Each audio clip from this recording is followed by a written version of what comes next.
Dans le salon familial à Chelmsford, le monde d'Ellie passe par le toucher et la voix de sa mère. À 3 ans, elle vit avec une déficience visuelle totale. Au-delà de sa cécité, sa famille se heurte à un autre obstacle, le manque de services spécialisés en région. Pour chaque rendez-vous, sa famille doit parcourir des centaines de kilomètres vers Toronto. Toutes les spécialistes sont hors ville, neuro, sont toutes ses hormones, c'est tout éloigné, donc ça rend ça très dur pour elle. C'est une longue route, un hôtel, plein de places inconnues.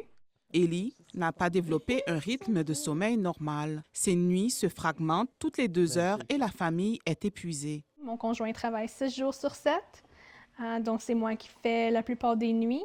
Depuis que la petite a 4 mois, ses parents attendent du répit à domicile, sans succès. Christina, c'est une jeune femme bien éduquée, mais elle ne peut pas aller se trouver de l'ouvrage parce qu'elle a besoin de rester avec Ali toute la journée. Selon Statistique Canada, près d'1 million de jeunes âgés de 15 ans et plus vivent avec un handicap visuel en Ontario.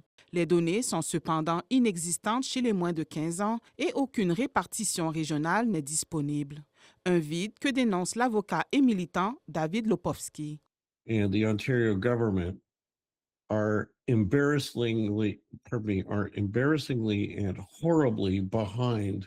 Selon lui, le gouvernement ontarien est horriblement en retard par rapport à d'autres provinces. Il critique notamment l'absence de normes provinciales pour le soutien aux élèves ayant une déficience visuelle. Dans une déclaration, la province indique avoir investi 110 millions de dollars cette année dans l'intervention précoce pour les enfants malvoyants et aveugles. Un montant jugé insuffisant par la députée France Gélinas. L'enfant grandit, l'enfant a besoin de stimulation plus précise dans certains cas pour s'assurer que le développement se fait et bien, il n'y a rien de ça qui se fait parce qu'ils n'ont pas accès, parce qu'ils sont sur des listes d'attente.